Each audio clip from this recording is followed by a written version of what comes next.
Hello friends, আরও একটি গুরুত্বপূর্ণ ভিডিওতে তোমাদের সকলকে স্বাগত।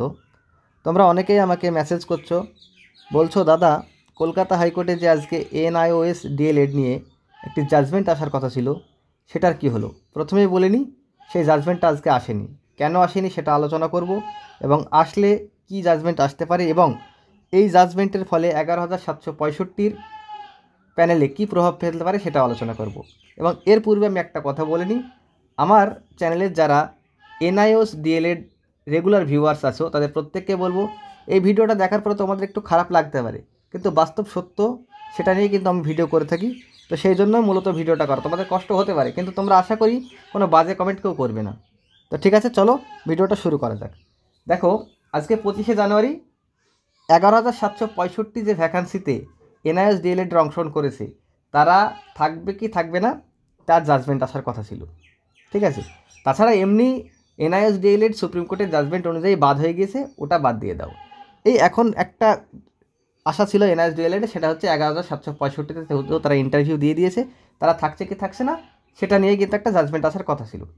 তো এই জাজমেন্ট আসার আগে অনেকগুলো শুনানি হয়েছে, তো সেই শুনানিতে বিভিন্ন বিষয় উঠে এসছে। পর্ষদকে সাবমিশন দিতে বলা হয়েছিল, এনসিটিকে সাবমিশন দিতে বলা হয়েছিল। পর্ষদ সাবমিশন কী দিয়েছে তোমরা সকলেই জানো, এনসিটি সাবমিশন কী দিয়েছে তোমরা সকলেই জানো। পর্ষদ এবং এনসিটি দুজনেই কিন্তু সাবমিশন দিয়েছে এনআইওএস ডিএলএডের বিপক্ষে, অর্থাৎ এই রিক্রুটমেন্টে এনআইওএস ডিএলএডকে তারা রাখতে চায় না।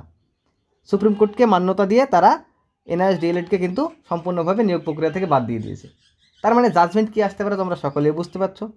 এবং জাজমেন্টটা অফিসিয়ালি আসার কথা ছিল আজকে 25শে জানুয়ারি, কিন্তু সেটা আসেনি। নেক্সট ডেট 2 ফেব্রুয়ারি, তার মানে 2 ফেব্রুয়ারি কিন্তু এই জাজমেন্টটা আসছে, এটুকু তো ক্লিয়ার। এইবার দেখো 11,765 প্যানেলে এই জাজমেন্ট প্রভাব ফেলবে কিনা। দেখো 11,765 প্যানেলে কোনো প্রভাব ফেলবে না, কারণ এরা এই নিয়োগ প্রক্রিয়ায় থাকতে পারছে না। জাজমেন্ট সেটাই আসবে।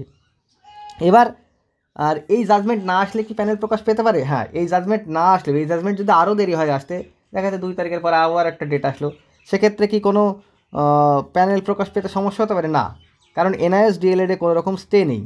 এনআইওএস ডিএলএড মামলা যদি স্টে থাকতো সেক্ষেত্রে প্যানেল প্রকাশ পেতে পারতো না, কিন্তু যেহেতু স্টে নেই সেক্ষেত্রে প্যানেল প্রকাশ পেতে পারে।